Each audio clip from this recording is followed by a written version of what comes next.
everybody, welcome back to Keeping It Real. Jim, Terry, Carl. We are here. We're going to talk about a huge amount of Star Wars information that came out this week.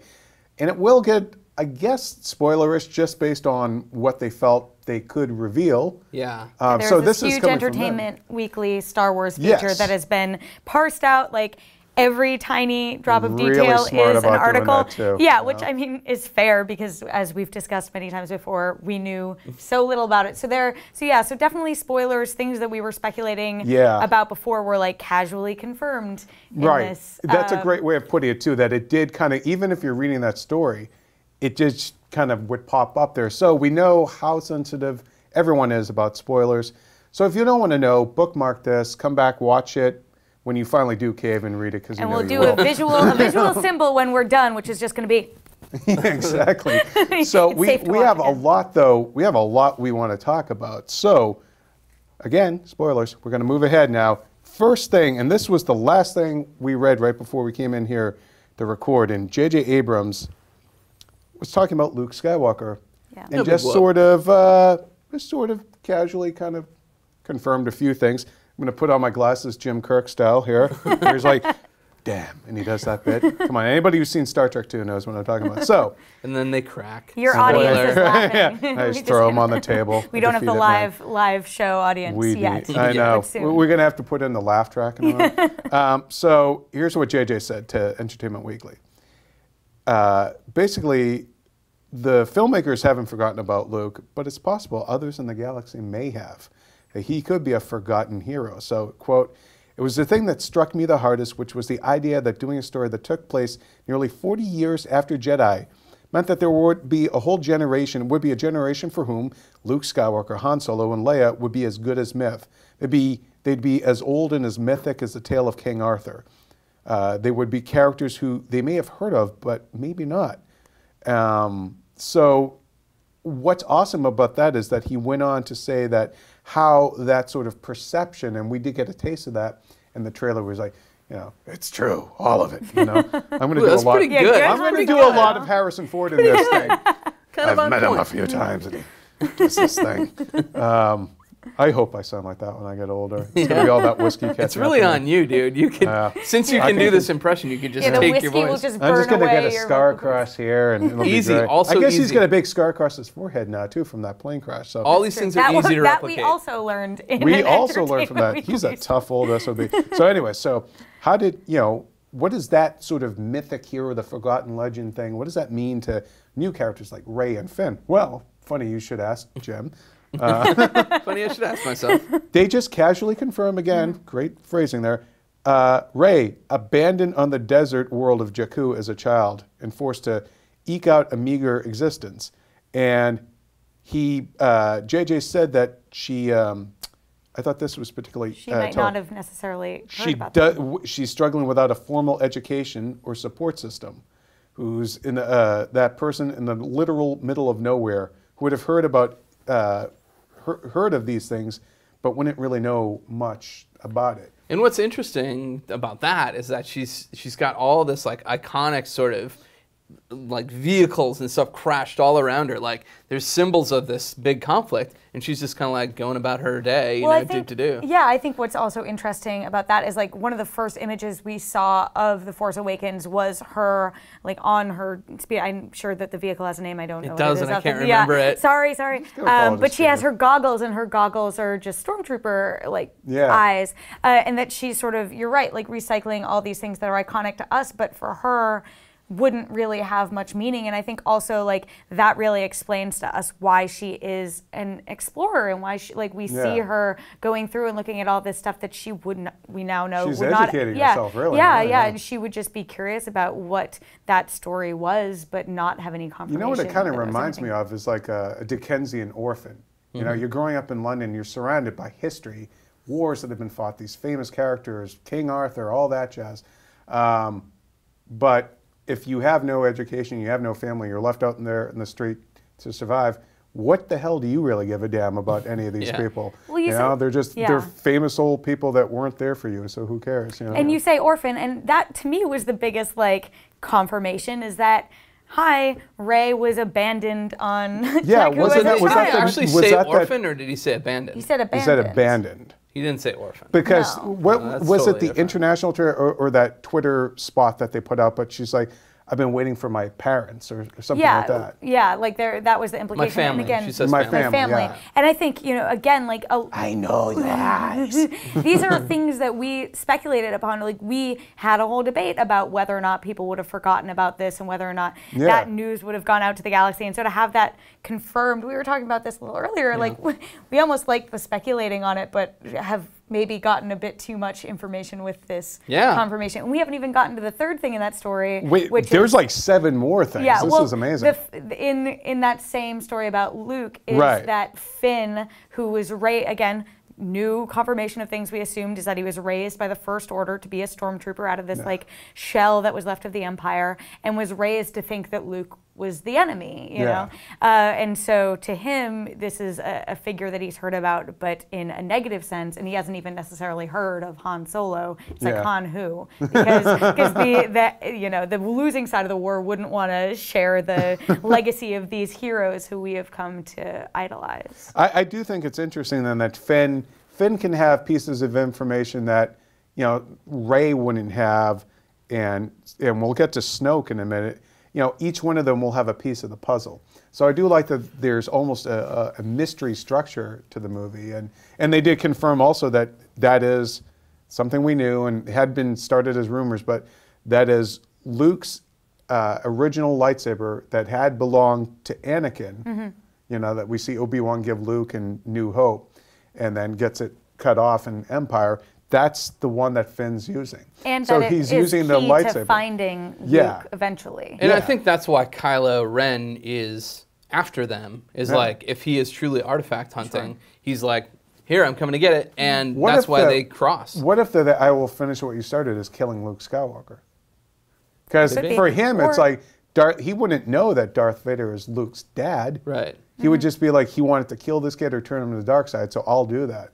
He wouldn't know that Darth Vader was actually his dad, was Anakin Skywalker, and had redeemed himself. Well, it's interesting. Like a couple podcasts ago had been like, what if it is sort of like the end of Ender's Game, where Ender goes off and can't deal with everything that he dealt with? But like hearing this makes me feel more and more that might be what they're doing with Luke, because again, like there really aren't a lot of answers about what the deal with Luke Skywalker is in this story, and the author goes through many of the theories that we have discussed, except for the Luke is Kylo Ren, which was vetoed and didn't have, like, we know that's Adam Driver. Anyway, so I thought that the mystery of who is Luke Skywalker now, after all these things, is, I think, going to be really central to the movie. And, again, maybe we only find out in the last 15 minutes where Luke Skywalker is. I just want to say, I think a lot of this information is really information that you would have on any other movie to this point. You would absolutely know what these characters were. And so, the level of sort of, I don't want to be spoiled, and also sort of the furor over information for this movie is kind of feeding into this, like, do I know too much? Oh my God, do I know too much? But we might only have the information that happens in the first 15 minutes of the movie. And then it's like, the rest of it is like the story to be told. I'm kind of like a little bit forlorn about learning stuff, but at the same time, I'm like, it's okay. We still have over a month to wait. I know. Well, I want to talk a little bit then, if we've talked about Luke, let's talk about Han. And basically, Harrison Ford. Basically, you just need to talk like that for this entire section. And well, I like that he says, quote, no, there's not an abandoning of the character. He hasn't become Obi-Wan Kenobi, he said. He does not aspire to the position of Obi-Wan Kenobi, nor do I aspire to be some new age Alec Guinness. His development is consistent with the character, and there are emotional elements which have occasioned his growth. And then I thought it was kind of funny how he was asked if he watched the trailer when it was playing during Monday Night Football, and he said, wait a minute, I got to do this. I got to do it just right. No, I just was trying to watch the damn football game. But he would kind of try and look over his shoulder because they were trying to feed the kids or whatever. And then he says he's still a rogue. Some things don't change. He said something like he's not good with his accounting. So something tells me Han ended up in debt, and maybe that's why he had to go away. He owed people again. Like, you know, he's a bad boy. He can't really change a bad boy, Leia. Well, that's honestly what I took away from some of this. I'm sure we'll talk about the big Leia information that we learned, which is, you know, we were talking again before, what do we call her now? She's obviously not going to be Princess Leia still, and she's General Leia now. But they were talking about how she's sort of like isolated in this, you know, position of power, really focused on that, a bit frustrated that she has to deal with all these people again. But they really are making it sound like she and Han are still together. Though they did say that one character slips up and calls her princess, and I hope it's Han Solo. I hope he's like, excuse me, princess. Although it would be awesome if it was C-3PO though. R2 finally can speak English. Oh my God, that would be like him flying. BB-8 teaches him how to speak. One more thing that Harrison Ford said was, he was asked about the young Han Solo prequel that they're doing, and he just said, such a curmudgeon. He is. Has anyone talked to him about it? And he said, I think they're probably talking to the young Han Solo. And then he goes on, I'm going to keep doing this. Please. And then he said, you know, what advice would he give him? I'd say, talk to your director, watch the movies, and welcome aboard. Make it your own. So, and then he was asked, how do you feel about anyone picking up the blaster? I never thought about it. And he goes, I got other things to worry about. I got shoes at the cobbler that need to get picked up.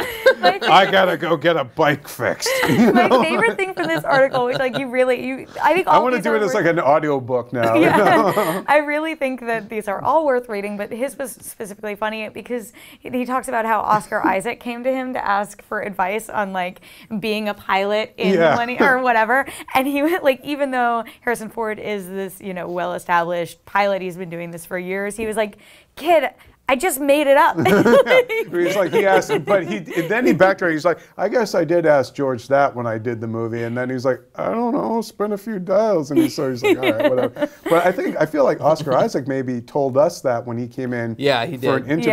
And he was like, you know, it sounds like the kind of actor thing, like, I'll appeal to his vanity because I know he's a pilot. So I'll ask him something he'll like. And just to get that kind of like answer you want to say, I don't know, I just made it up. You know? It's called acting. I think that's the charm of Harrison Ford. And you know what's funny about this article and really this whole run of like Star Wars information is we're kind of getting this like weird look into Harrison Ford's life now. Yeah. Like he's like I'm just living my life, guys. Yeah, it's like done I'm concerned with the little things in Santa Monica. I picture him just being like, any old guy hikes up his pants and just kind of wanders around Home Depot. Like, I really feel like I could go into a Home Depot in like Santa Monica and he'd be in there. Yeah. You know? Some other Star Wars stuff we learned. We did talk about General Leia, and I think that's great that they gave her, and it's also, though, it's interesting because she gets a militaristic title. Yeah. So much for starting the Republic over.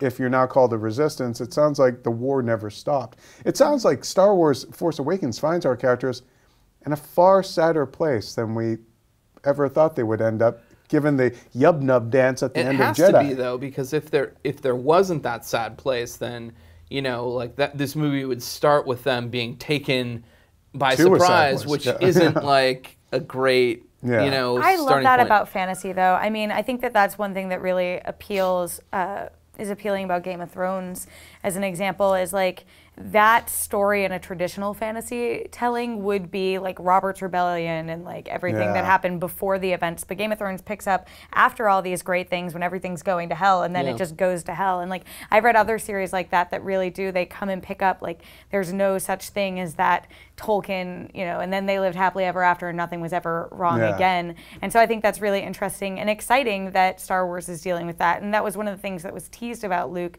but isn't necessarily, you know, the truth, but it's like we knew Luke for such a short period of time, really, as a hero. That, he was a kid, really. Yeah, he was a kid. And, you know, we had all these warnings about Yoda and, you know, well, what does learning this about your father and having all these years to have this rest on your shoulder do to a person? Is lusting for a woman you didn't realize it was your sister. They don't have psychiatrists in a galaxy far, far away, let alone the internet just to look something up. Yeah. But I also think that even if it is like a darker state of the universe, I don't think the movie necessarily will be darker. No, and that's something JJ, again, had said in a different Entertainment Weekly article, which is that when he came back to this, he really just wanted it to be like fun. Yeah. And I forget exactly the word that he used, but he and Lawrence Kasdan were talking about that, about how they were just like, we want this to be fun. There's a sense of hope about this movie already. There's a sense of joy, I think, about it already, that none of the prequel stuff's really capitalized on, you know. We recently just went back and watched, you know, all the original Star Wars trailers, and all the prequel trailers, and it's like, yes, we're in a place where we were really craving Star Wars, but when you go back and sort of like look at what those movies offered, it was kind of bleak, and it was kind of... And it was supposed to be the happier times. Yeah, and it wasn't joyful, but like every look at this movie makes me like smile. Yeah, you know, like, yes. I went and bought my Kylo Ren notebook, and I was like so happy just to have it. I was like, they got Kylo Ren notebook. We shared a moment earlier today in our morning meeting where you opened it and you looked at it and you looked up at me and I was just smiling at you, looking down at your notebook. Yep, you know, I didn't think our generation, Chris, could be any more infantilized. Is that the right word? I don't Infantilization.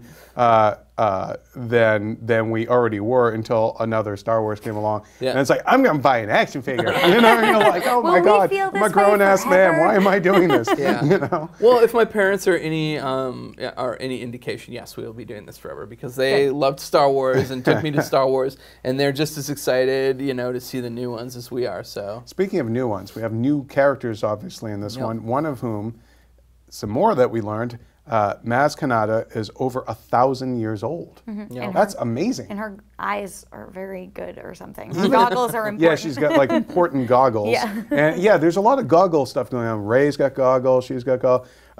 Little Anakin had goggles. Can we see a thread? So Maz Kanata, queen of pod racing. Exactly. Well, Yoda was only 800, so she's older than Yoda. So, I'm just saying. Maybe she knew Yoda. Maybe. Do you think she's the new Yoda? I mean, that sort of feels like the wise person who knows all these things for some reason.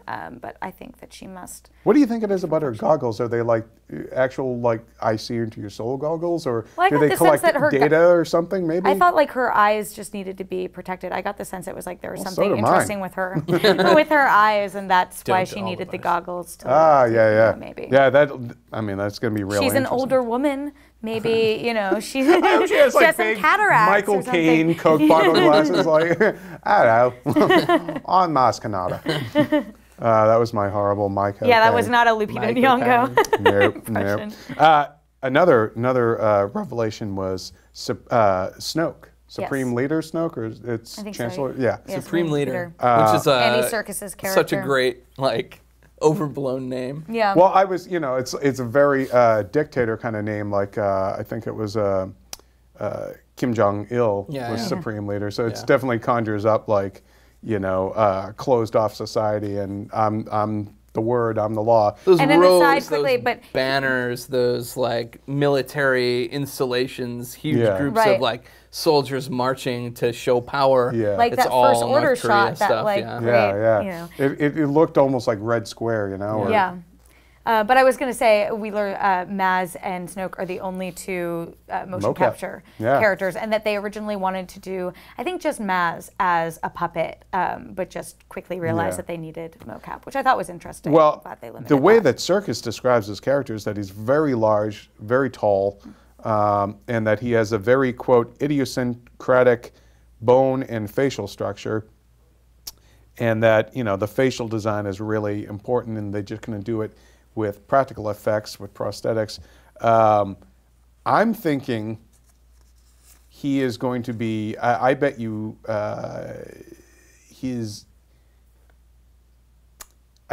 he doesn't have legs. That's what I'm thinking. I'm thinking he's going to be a creature of some kind, but I don't know. I'm not going to say anything more. I'm guessing he's going to be a creature. Yeah. What do you think? Do you think he'll have like big tentacles or something? I don't know. That seems a little. My take on him is he's probably. I mean, it's obviously something that you can't depict with prosthetics or anything. Yeah. So it's interesting. I really, really hope we don't see him until we see the movie. Yeah. You know, I just had a thought about that because I think, you know, the Warcraft trailer has come out recently, and one of the things that we had talked about before, might talk about again, is that it looks like that movie is so far out that you can definitely tell that some of the visual effects we see in the trailer are unfinished. And I think, you know, credit to Disney and JJ to seemingly not let us see these CGI characters until they are absolutely ready to be seen. I don't think that's the reason, though, at all. I think the reason is we want to hold this and we want you to look at the screen and see this thing for the first time rather than doling it out to somebody. I can't remember. Who's did we know about Jabba before we saw that movie? I feel like we must. Oh, I think so. Yeah, I think he was in the trailer. I think we at least knew the name, but let's move on from Snoke. We don't have too much time left. Let's talk about Poe and Finn.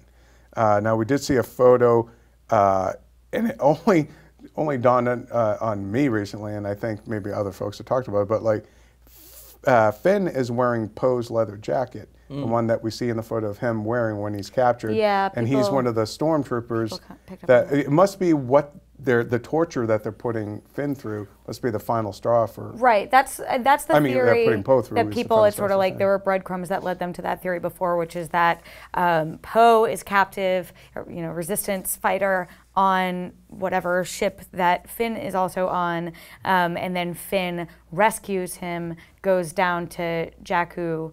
Who knows what happens to Poe, because we know that it's Rey and Finn who team up later. But yeah, we do see him with, or maybe he doesn't even escape. Maybe he tries to help him escape, but you know, just takes his jacket and goes. Sorry, but he does end up with a jacket. Your coat, though. It's pretty and sweet. the photo that we see is of the two of them together, seemingly on that ship when Poe has been tortured or whatever. Because he's got a little blood and stuff in there. Let's see. One final thing. What do you think? Was there too much hinting at Rey's parentage in those the TV spot that came out? It maybe depends on what happens. Or is it a big misdirect? Could be a misdirect. You know, like he loves that. JJ loves to do that. I think Disney wants to do that too. Yeah. Like, it's tough to do it though, because like there are only so many places it could come from. You know, like if she's gonna have parents that are in the movie, like it's not like we have two other big characters who could have had her as their baby. But you know, she could be, you know, Luke's kid with somebody else. You know. Yeah. Maybe. I grew up in a crappy desert world, and I want you to go through the exact same trauma I did. That'd be really only then can you be a Jedi. Like, why would any of those three characters, Luke, Han, or Leia, abandon their child and not go back? I think although Luke is there the is another hint in the Leia interview, she's like dealing with something really stressful outside of, or maybe it is, you know, she's dealing something with some kind of tragedy or loss or something. Maybe she had to sacrifice Han.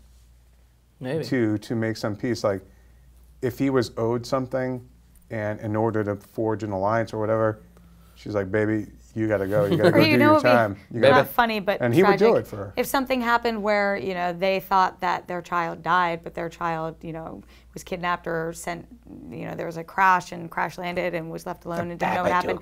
And that, the Babadook. But then, you know, that tragedy is what drove them apart, and they couldn't be together because they lost their child and don't know their child is still alive. It's getting dark.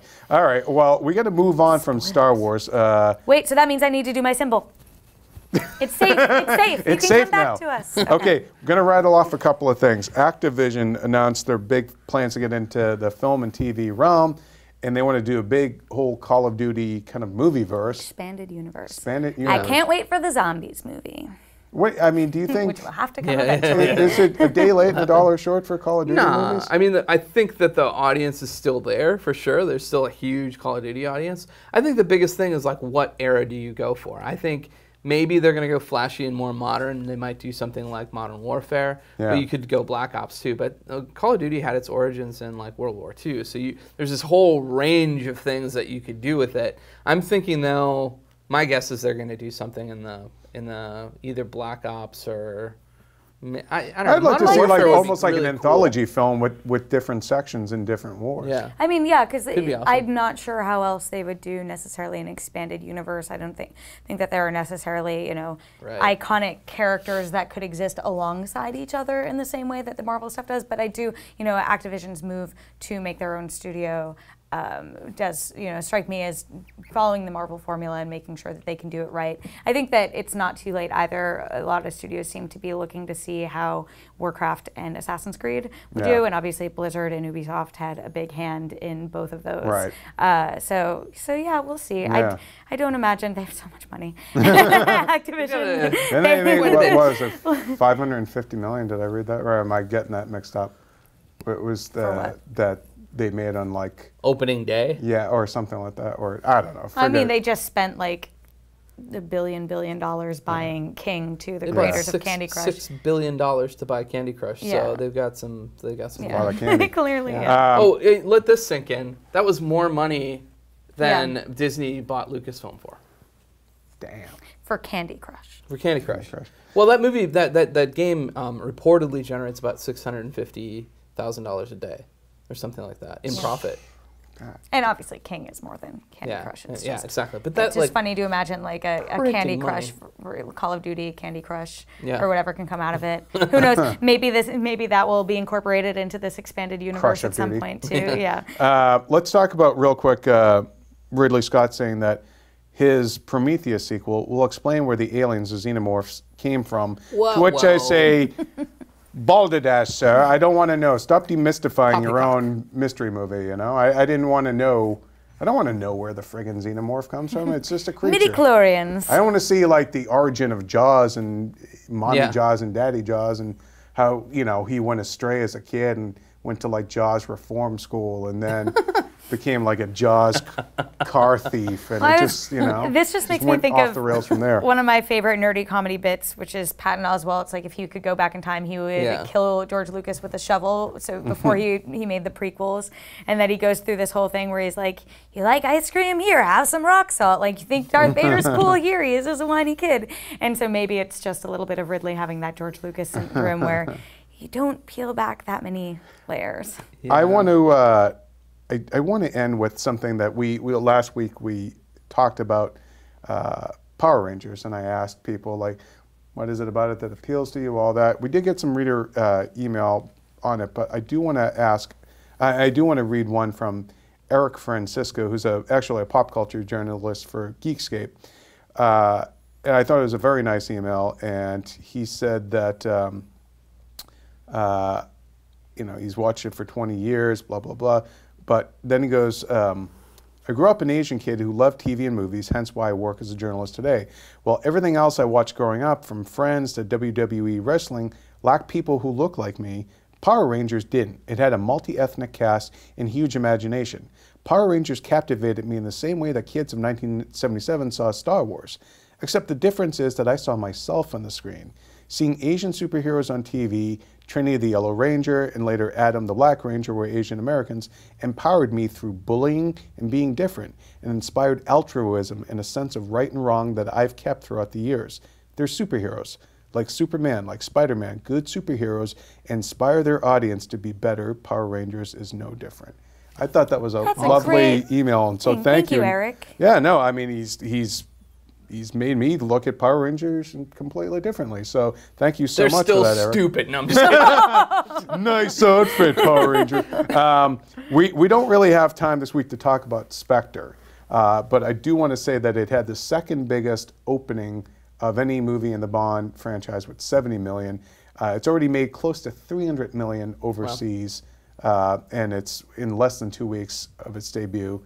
And it got an A- cinema score. You're coming back, Craig. Well, I'm just saying, like it or to not. all the people who have been writing like, Bond is dead, it's time to retire it, stop writing what they were writing in 1970. This thing is printing money. It's going to do fine, and they're going to make another one. And you know what? It's not as bad as you think it is. It's so-so. But most of the Bond movies, and as a lifelong Bond fan, I can say this, most of them are so-so. Yeah, they're we just got spoiled to them being they wanted to be deemed films now instead of movies, but ultimately they were based on formula. Well, something I thought that was interesting, again, I know we need to wrap up, but you said that this was the first Bond movie that like really deeply mined on its own nostalgia. And I think that that's a really, you know, I don't want to go into spoilers specifically to how that worked out, but I think that that is really interesting because we're seeing that trend, you know, talking about Ridley Scott going back to Alien and Han Solo going back coming to it. back. Han Solo coming Rocky back. Balboa and Creed, you know? Yeah, I think, you know, that is something nostalgia sells in Hollywood, and I think it is interesting, but smart that Bond tried to do that within its own world. You know, might not have played over well. It might not have been the best. It became more mystery. like a series of homages. But yeah, the worst thing about Spectre is Spectre itself. Well, yeah, so, I mean, I wonder if we'll see that as a trend going forward, or if they'll say, well, failed experiment, let's just keep doing weird things. It will be interesting. It's going to be real interesting to see where they go from here. That's going to do it for this week's show.